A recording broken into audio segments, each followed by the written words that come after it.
Shalom, shalom, soyez bénis dans le nom suprême de Jésus-Christ de Nazareth, le ressuscité.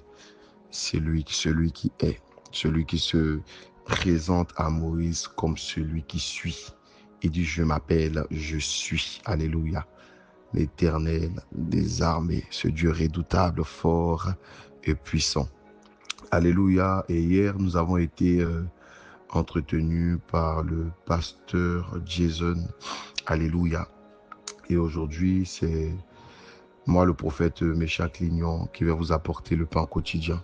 Nous sommes toujours dans le thème du mois qui est surmonter l'épreuve. Le thème de la semaine, c'est l'épreuve des désirs. L'épreuve des désirs. Alléluia. Et le thème de ce jour, c'est l'arbre était bon à manger. L'arbre était bon à manger. Et nos textes de méditation sont tirés dans le livre de Genèse, le chapitre 3, le verset 6. Je lis la parole de Dieu avec respect.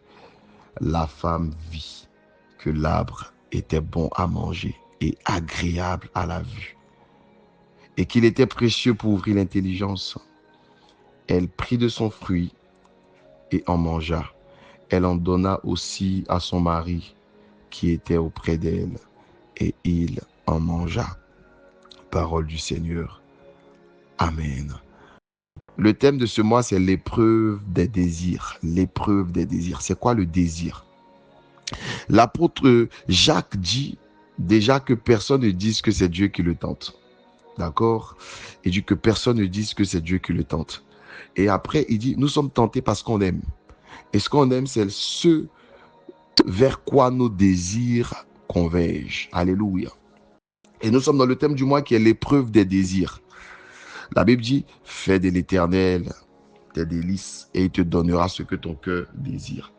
Donc, pour avoir ce que notre cœur désire dans la volonté de Dieu, il faille que le moteur de nos désirs soit l'Éternel. Il faille que le Seigneur Jésus-Christ soit notre délice afin que nos désirs émanent de lui. Alléluia. Nos désirs soient fondés et forgés en lui.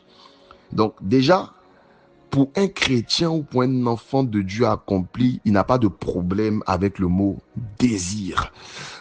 Normalement, pour un enfant de Dieu, il ne doit pas avoir des épreuves au niveau de ses désirs. Mais pourquoi maintenant nous avons des épreuves au niveau de nos désirs? Et pourquoi nous voyons l'interdit comme étant un fruit bon à manger? Pourquoi nous voyons l'interdit comme des opportunités qui peuvent nous pousser vers notre ascension et notre élévation? Et c'est pour cela qu'on va traiter ce thème.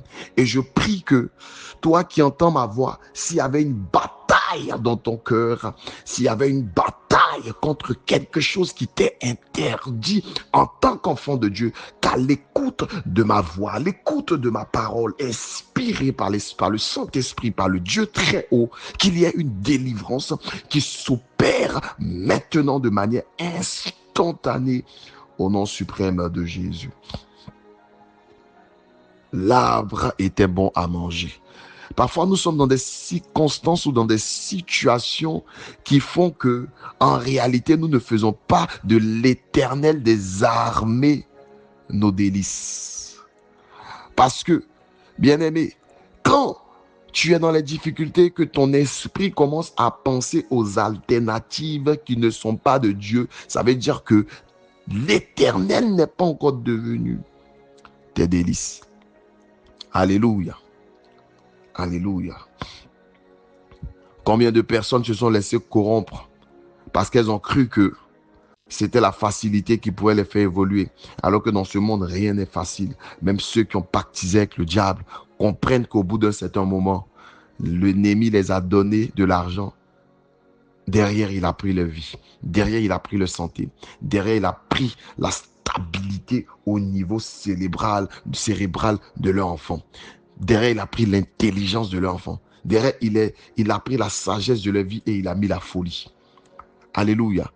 L'arbre était bon à manger. Nous allons rentrer dans le contexte Nous savons que Dieu a interdit à l'homme et à la femme de pouvoir manger l'arbre qui était au milieu du jardin, l'arbre de la connaissance du bien et du mal. Et nous voyons le dragon venir parler à la femme en lui disant, est-ce que l'Éternel a-t-il réellement dit? Il sait que le jour où vous allez manger, vos yeux vont s'ouvrir. Et c'est comme ça que l'ennemi parle au cœur de certains enfants de Dieu en disant, oui, tu veux ce travail, mais regarde ce que ton patron dit, regarde ce que ton futur patron dit. Il dit, couche avec moi d'abord avant que je puisse te donner ce boulot. Et tu te dis, mais les prophéties qu'on a annoncées sur ma vie, pourquoi elles tardent? Et voilà, j'ai une opportunité de travailler. Il y a juste à coucher, il y a juste à montrer ma nudité, il y a juste à faire rentrer un inconnu dans mon intimité pour que je puisse avoir ce travail. Et tu regardes comme cette proposition, comme cet arbre qui était bon à manger. Parce que tu regardes la situation dans laquelle tu te trouves et tu te dis, ce travail pourra te sortir de plusieurs conditions. L'arbre était bon à manger. C'est comme des personnes qui ont des opportunités. On te dit, tu veux prospérer, tu veux que ton entreprise évolue. Signe dans ce club, signe dans cette loge pour que tu puisses grandir. Et cette opportunité, cette soif de richesse, cette soif de vouloir sortir de la pauvreté, te fait voir l'arbre comme étant bon à manger. Je veux parler aussi aux enfants de Dieu qui se disent chrétiens, mais qui font des consultations occultes, qui vont regarder, qui courent après des voyants, qui courent après des féticheurs, qui courent après des marabouts, voulant savoir leur avenir. Et lorsque tu vas là-bas et qu'on te donne ton avenir, tu regardes cet arbre comme étant bon à manger. L'épreuve des désirs, déjà, te montre, est-ce que ton cœur appartient à Dieu ou est-ce que tu rentres dans la maison de l'Éternel pour recevoir quelque chose?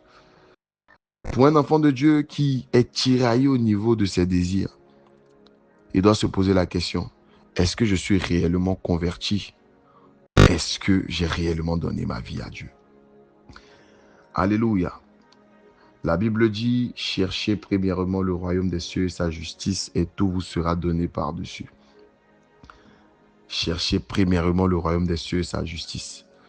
Fais de l'Éternel tes délices et il te donnera ce que ton cœur désire. Alors, si tu ne veux pas qu'il y ait des épreuves, si tu ne veux pas qu'il y ait des propositions sataniques et démoniaques dans ta vie, si tu ne veux pas être tiraillé et que tu veux recevoir ce que ton cœur désire, la conclusion de ce pain quotidien, c'est fais de l'Éternel tes délices dans la méditation, tes délices dans la prière, tes délices dans ta vie de tous les jours. Fais tout pour être agréable à ce Dieu. Et lui, il va rentrer dans l'épreuve de tes désirs et il va mettre une stabilité. Il va mettre une abondance. Il va ouvrir des portes. Alors, je veux dire à quelqu'un, tout arbre n'est pas bon à manger. Le seul arbre qui est bon à manger, c'est Jésus-Christ de Nazareth. C'est l'Esprit de Dieu et c'est la communion avec Dieu. Au nom de Jésus. Amen. Amen. Amen.